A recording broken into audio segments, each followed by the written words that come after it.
Today, we have 4 generations in the workforce, the first time in American history. Since 1975, global migration has doubled.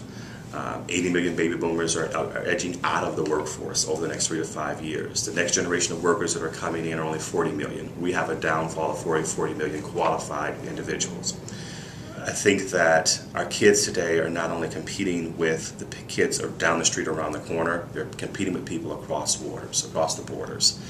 And the way that we look at education in the States is very different than how they look at it in other countries. I think education is the root and the foundation that we need to build on. I don't believe that the baby boomers, God bless their souls, they created corporate America and done a phenomenal job. And we're in the situation we're in today because each generation has paid it forward for the next. Where I think that baby boomers have failed the next generation of workers is mentorship, sponsorship, and succession planning. Well, things have changed quite a bit.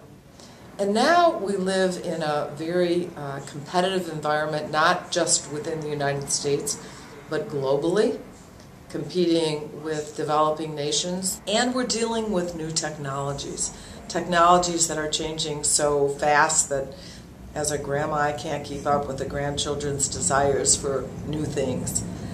So in order really to be a productive worker in this environment, you need to have a quality education. We have great minds right here and a ready workforce, but so far we haven't seen the kind of commitment that needs to be made to make it happen. You know, I think young people today live in maybe the most exciting, dynamic time in all human history. I spend my days around this high school with teenagers, and I get to look into their faces and look into their eyes and have an idea about the kind of world they're living in with all their social networking and all of the technology available to them and all of this worldwide knowledge available at their fingertips. It's a very exciting time. It's almost beyond our imagination what they will encounter in their lifetimes in the next 60, 80 years or more. But what we do know is this: it's going to be a rapidly changing world. It's going to be a world that will continue to have new demands that humans have never had upon them before. And it's going to take an ability to have a strong base of learning and a good adaptability and a good foundation of skills for young people to adapt throughout their lives to the changing work environment, to the changing just social environment. And I really think that one of the things that we are doing and that the Youth Job Center is doing is not only trying to prepare young people to succeed when they leave high school or succeed in the next few years, but to have the kind of skills and foundation and support that they need so that they can be successful and productive people throughout the next 80 years.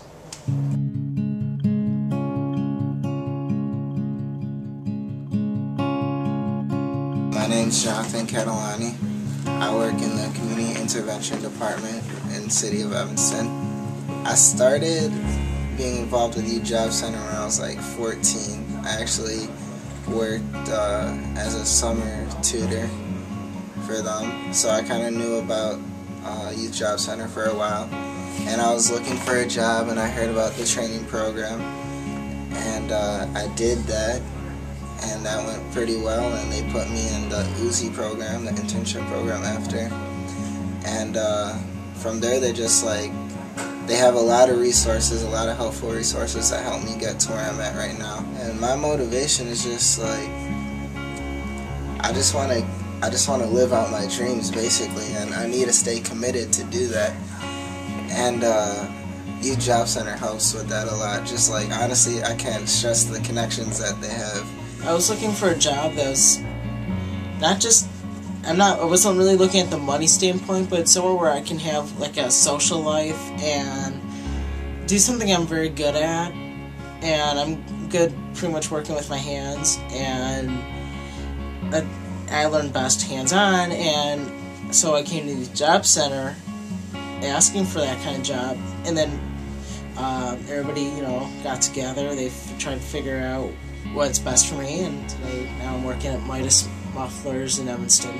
Been working there since the summer, started out as an intern, and then they hired me on the site in October of 2010. My name is Sarah Patino. I'm 21 years old. I'm currently attending Oakton part-time. I heard about the Youth Job Center through my friends and decided to go see if they could help me find a job to pursue my career goals. I did an internship at the Youth Job Center with Amy Nelson. I did the internship at St. Francis Hospital for 3 months. I was in ambulatory surgery, and I just helped the secretaries fill out charts and prepare next day surgeries. And I got into the Career Pathways program. Right now I'm doing pharmacy technician intern, and this is going to help me pursue my goal to become a radiologist. Motivation and commitment are two things that you will never be able to do anything in this life without. My mom was like, hey, there's a place in Evanston, it's called the Youth Job Center. You said you were looking for a job, go to the Youth Job Center. So that's pretty much was cut and dry how that went. At the beginning, I just wanted a job. I just wanted to get some work. My mom and my older sister were the only people working in my household, and my older sister was in school and stuff, so she was taking care of herself basically, and I was too.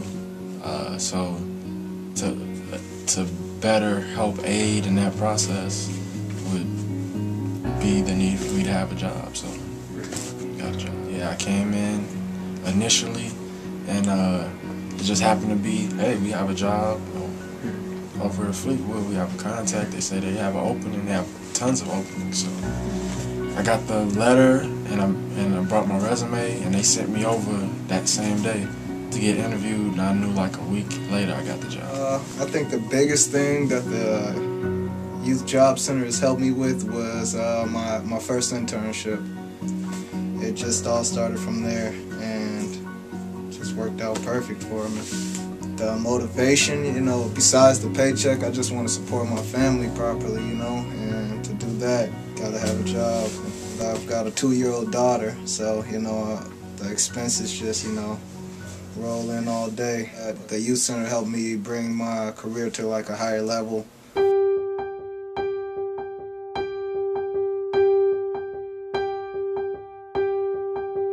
think the Youth Job Center plays a very, very important role in this community.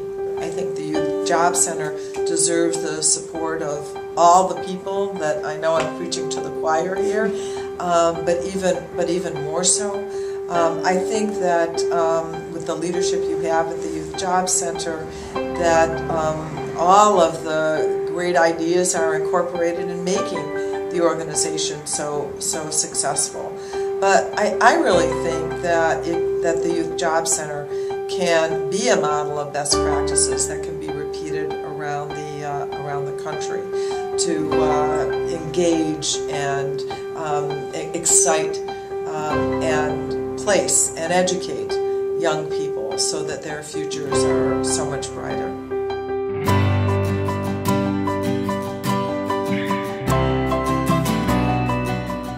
I could say is I probably wouldn't have been successful without the job center.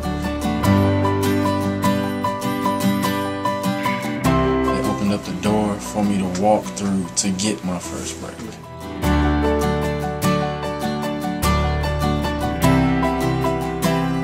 Well, I think it helps our employees. It teaches them what they need to do actually with their own children and helping them learn, but also getting the rest of the community and the other businesses in our neighborhood to get involved.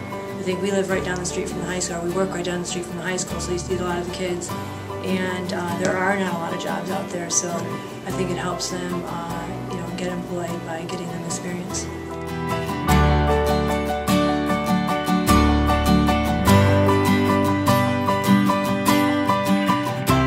I recommend a lot of people. I've actually recommended a lot of people come here.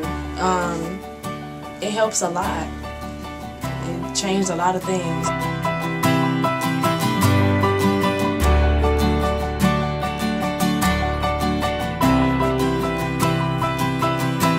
I stand behind the name Youth Job Center of Evanston because they're well respected and they know what they're talking about.